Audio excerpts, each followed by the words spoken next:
Fala pessoal, tudo bem? Tava aqui só limpando um quadro. Eu queria conversar agora com vocês sobre as principais alterações ósseas e aproveitar algumas dessas alterações para fazer o quê? Para revisar tudo que a gente já comentou na aula até agora, tá bom? Então já respondendo as perguntas de quais são as principais alterações ósseas, eu já vou responder e falar de maneira mais objetiva, mas eu também não vou parar aí, eu vou querer entrar em cada uma delas assim para falar um pouquinho mais do que pode ser útil aqui para a gente revisar, tá bom? Então vamos pensar aqui o seguinte, antes de eu falar das principais alterações ósseas, eu quero falar do que eu tinha dito até anteriormente na aula que eu comentar com vocês, mais sobre a estrutura do osso. Por quê? Porque para a gente entender a alteração em uma determinada estrutura, que no caso o osso, a gente precisa conhecer pelo menos o mínimo necessário sobre aquela estrutura, concordam? Então, o osso em si, pessoal, ele é um órgão extremamente complexo, então eu não quero esgotar aqui a explicação sobre o osso, mas muito pelo contrário, falar aqui de maneira bem geralzona, mas o que a gente precisa para seguir nas alterações com mais eficiência, tá bom? Mais agilidade. Então vamos pensar o seguinte, o osso ele é composto por uma porção orgânica, tá certo? E por uma porção inorgânica.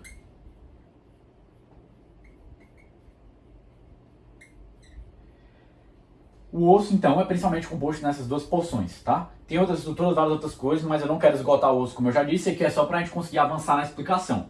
Olhando para a porção orgânica, eu já até citei rapidamente anteriormente, mas a porção orgânica é formada principalmente, quase que 90%, por fibras de colágeno. E os outros 5, 10% é a substância fundamental amorfa, que eu vou até abreviar aqui, tá bom? E essa porção orgânica, ela é formada por, principalmente, os osteoblastos, naquela fase mais principalmente inicial, se a gente fosse pegar uma cronologia da formação do osso. Então os osteoblastos geralmente formam primeiro essa porção orgânica, sintetizando e liberando fibras de colágeno e também envolvidos nessa produção aqui da substância fundamental amorfa, tá certo, pessoal? Então aqui um papel relevante para os próprios osteoblastos. Guardem isso aqui, que isso aqui será importante quando eu falar já sobre a osteoporose com vocês, por exemplo. Mas vamos com calma, vamos focar aqui só no osso, que é o nosso foco agora. Dito isso sobre a porção orgânica, vamos lembrar aqui que a porção inorgânica é formada principalmente por sais de hidroxiapatita. E esses, por sua vez, além de alguns outros componentes químicos, os sais de hidroxiapatita são formados principalmente por cálcio e fosfato. Certo? Então guardem isso aqui que eu falei para vocês. Se tiver alguma dúvida, retomem o vídeo, tá bom? Para fechar aqui essa explicação sobre a estrutura do osso, lembrar que essa formação da porção inorgânica ganha um nome. Essa formação ganha o nome principalmente de mineralização, ali, aquela calcificação do osso, tá bom, pessoal? Então, guardem isso daqui que vai ser muito importante para a gente ganhar agilidade ao falar das alterações ósseas, beleza? Então agora vamos pelas cada alteração. Vou começar pelo raquitismo, tá certo? O raquitismo é quando a gente está falando de uma alteração óssea ali da infância, tá bom? Então o raquitismo é na criança, ali na infância, tá certo, Pedro? Então vamos lá. Uma das principais etiologias na criança do raquitismo é o quê? É a deficiência de vitamina D. Porque a gente já viu, se não viu, não tenho certeza se eu falei, então vou reforçar. Vou aproveitar aqui para dar um pause nessas alterações e vou comentar aqui rapidinho sobre quais são fisiologicamente as funções que a gente espera que a vitamina D tenha no nosso organismo. As funções fisiológicas dela. Vou começar logo pela principal. A principal função da vitamina D, na sua forma biologicamente ativa, lógico, ali que é formada nos rins, como a gente já viu, a principal função dela é o aumento da absorção intestinal de cálcio e fosfato. Além dessa daqui, ela tem a função de reduzir a excreção de cálcio e fosfato, porque ela quer aumentar o nível de cálcio e fosfato no nosso organismo, quer que eles fiquem em níveis lá adequados, tá bom?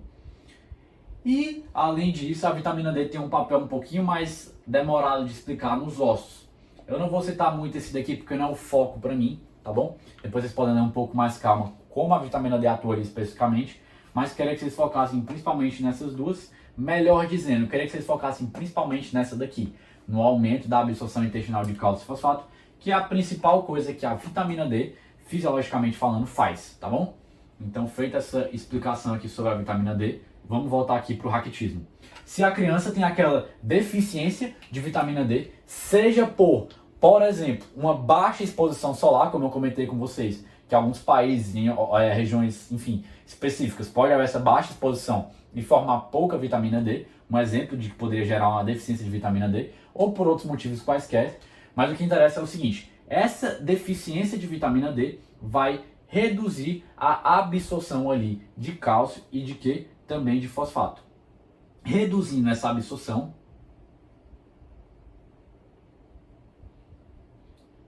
vamos pensar o seguinte, vamos focar aqui no cálcio. Se o cálcio está sendo menos absorvido, o nível sérico de cálcio vai começar a cair. Vocês concordam? Então vou até colocar aqui, ó, que vou deixar bem especificado, tá? É uma redução da absorção. Por quê? Porque é uma deficiência de vitamina D.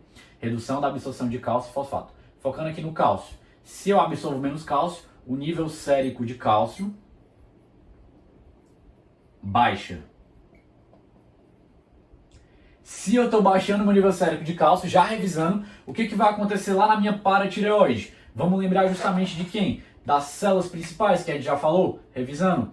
E essas células principais são o que eu falei? Fiscais do cálcio. E um instrumento da fiscalização é esse receptor sensível ao cálcio, tá certo? Então, elas vão detectar essa baixa do nível sérico de cálcio. Ao detectar isso, elas vão justamente liberar quem? O PTH, o paratormônio. Por quê? Porque a função principal do paratormônio, o objetivo final, melhor dizendo, que ele busca, é justamente o aumento do nível sérico de cálcio, que eu já até falei com vocês, por diferentes mecanismos. Então vai ter esse aumento da formação do PTH e da liberação dele pelas células principais, ali da nossa glândula paratireoide.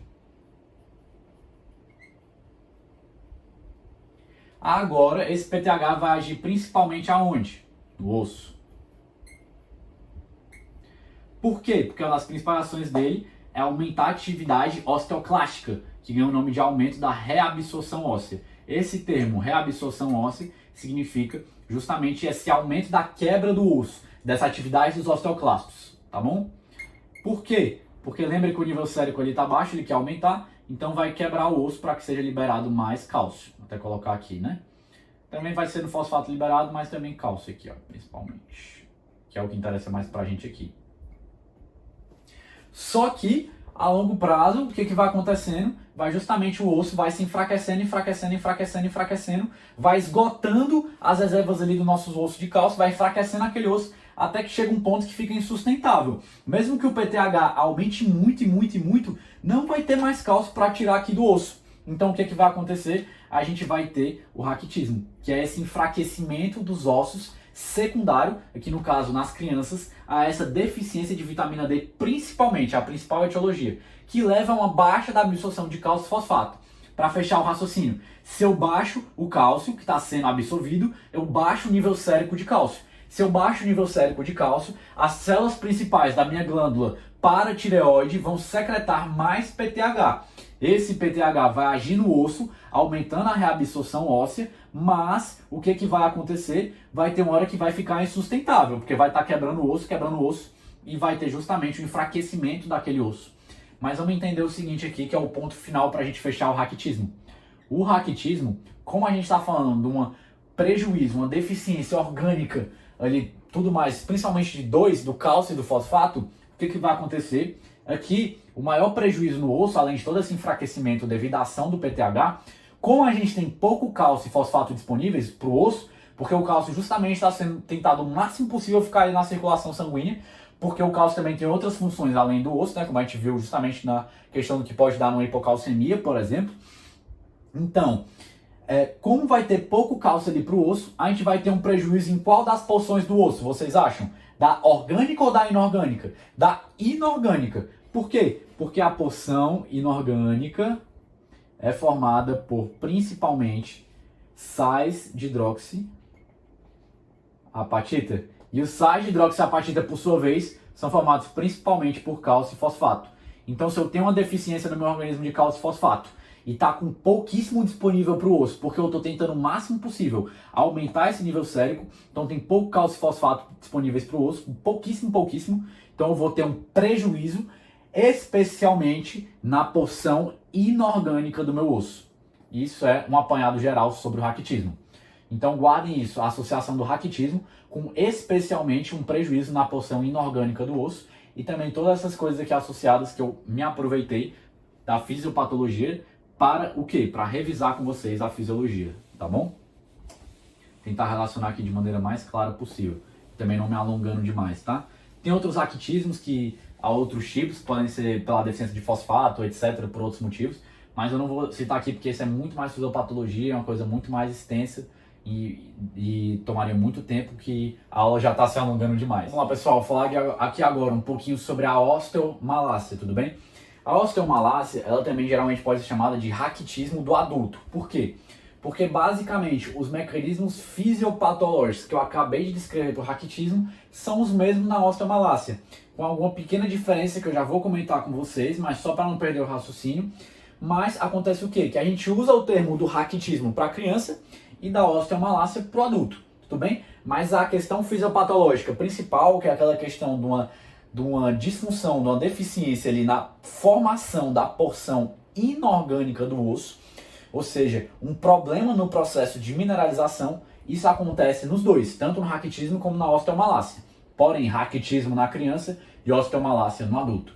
Mas vamos entender aqui um aspecto que é distinto, geralmente na fisiopatologia, quando a gente está falando das duas, que é a etiologia, que é o ponto de partida do acontecimento de toda aquela cascata fisiopatológica, assim por dizer, que eu comentei com vocês agora há pouco. Que é o quê?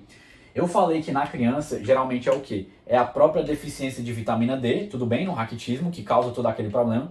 Também pode ser uma deficiência de cálcio. Por quê? Porque na criança é muito mais necessário maiores quantidades, muito mais é ótimo, né? É necessário maiores quantidades de vitamina D e de cálcio do que no adulto.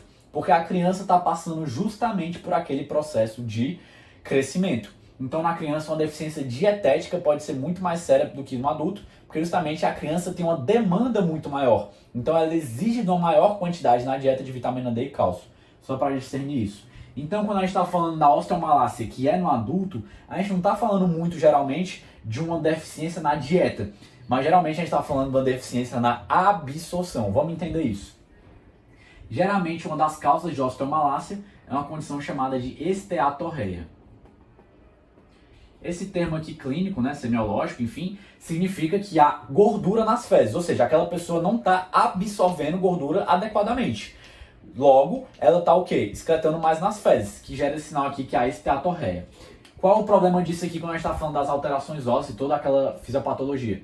Vamos entender aqui de maneira bem geral, tá, pessoal? Mas vamos entender o seguinte, que a vitamina D e o cálcio geralmente são absorvidos junto com a gordura. Então tem essa parceria aqui. Vou colocar até uma seta assim, tá certo? Que eles fazem essa parceria aqui para ser absorvidos. A vitamina D, porque é uma vitamina lipossolúvel. Se a gente lembrar até aquele mnemônico, a DEC, né? Ou até mesmo queda, indica as vitaminas que são lipossolúveis. D de vitamina D, tá? Então se eu tenho uma perda de gordura excessiva pelas fezes, a vitamina D vai ser perdida junto. E, consequentemente, ela não vai ser absorvida. Então, a gente vai ter essa deficiência de vitamina D no adulto por um problema aqui mais na absorção. E não na dieta, na alimentação, como geralmente é a causa do raquitismo na criança. Raquitismo na criança é meio que um pleonasmo, né? Porque raquitismo, criança. E osteomalácia adulto. Mas só para ficar bem claro isso. Então, vamos lá. Vitamina D é perdida junto com a gordura nas fezes. E o cálcio também, geralmente, ele pode ser absorvido com a gordura. Então, se eu estou tendo ali uma perda de gordura nas fezes, eu não vou estar absorvendo gordura adequadamente e, consequentemente, como o cálcio geralmente vai grudado com a gordura também ser absorvido no meu trato gastrointestinal, eu também tenho um prejuízo da absorção de cálcio. Então vai ter uma deficiência na absorção tanto de vitamina D e cálcio, e isso vai levar à osteomalácia, porque vai haver justamente aquela questão principal quando a gente está falando de raquitismo e osteomalácia, que é o processo principal, que é um defeito na mineralização, ou seja, consequentemente um defeito na formação da porção inorgânica do osso. Falar agora de uma alteração óssea que seria a osteodistrofia renal. Vamos entender como é que isso aqui acontece. Isso aqui acontece se a gente fosse pegar uma cronologia, justamente porque há um problema inicial nos rins, no parênquima renal, por exemplo, uma DRC, que a gente até comentou, vou usar a mesma ideia para ficar mais claro ainda. Então teve ali um dano, né, um dano ali que gerou uma DRC, não vou entrar muito aqui nos méritos fisiopatológicos, mas há um dano ali no parênquima renal. E vai haver um prejuízo na função renal de, vou botar aqui, na função renal de produção do calcitriol. Calcitriol, que é nada mais, nada menos do que aquela forma da vitamina D mais biologicamente ativa, o 1,25 de hidroxicolocalciferol, tá certo? Então vai ter aqui um defeito na produção do calcitriol. Se eu tenho um defeito aqui, o que, que vai acontecer? Função da vitamina D principal, já revisando. Função principal da vitamina D, aumento da absorção do cálcio. Se eu tenho um defeito aqui na produção do calcitriol, eu tenho baixa de vitamina D, eu vou ter um prejuízo na absorção do cálcio. Então eu vou ter uma baixa disponibilidade de cálcio ali na minha circulação sanguínea. E isso vai, querendo ou não, prejudicar a mineralização do meu osso, a formação da porção inorgânica do osso. Tudo bem? Então, para fechar aqui, além disso, vamos ir um pouco além.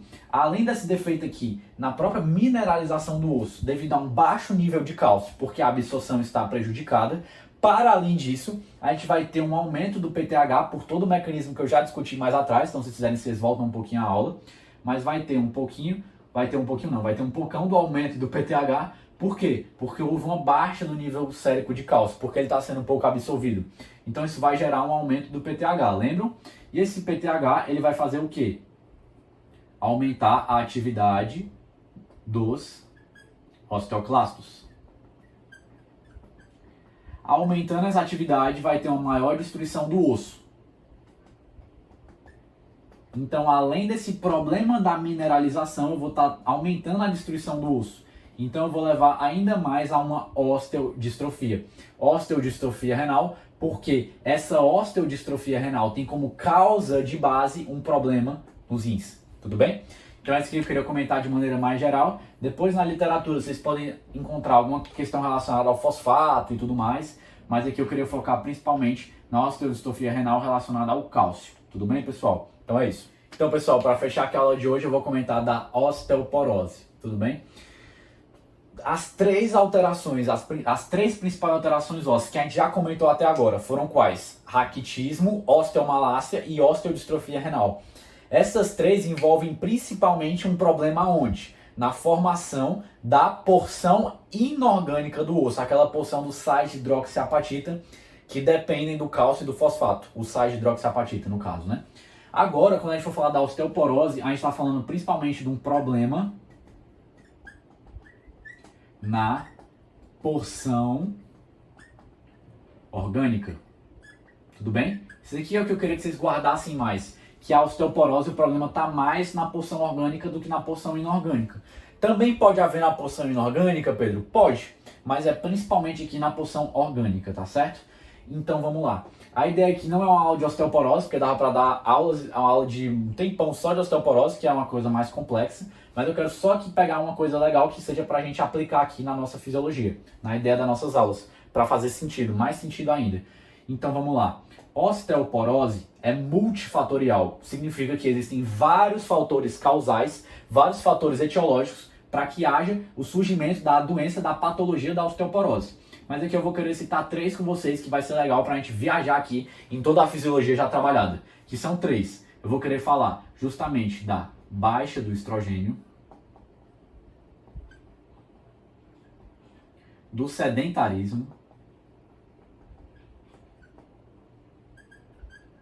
e da dieta hipoproteica, ou seja, pobre em proteínas. Então vamos lá. Vou começar pelo sedentarismo, porque acho que é bom para começar. Então esqueça esses outros dois, não se preocupem, eu só joguei aqui logo no quadro para já entrando na cabeça, mas vamos focar um por um com calma. O sedentarismo, vamos entender por quê. Deixa eu colocar aqui um exemplo para vocês. Digamos que eu quebrei aqui o meu braço, justamente na região do rádio.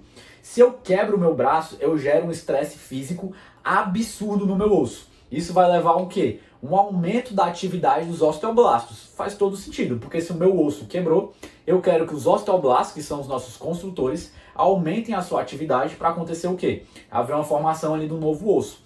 Então vamos ligar essa ideia aqui agora, que eu já expliquei aqui a situação real e associei para vocês guardarem. O aumento do estresse físico no osso aumenta a atividade dos osteoblastos. Então eu dei um exemplo aqui extremo, que seria quebrar o osso, mas vamos pensar aqui no exemplo mais normal, assim, normal no sentido mais comum. Digamos que eu tenho o quê?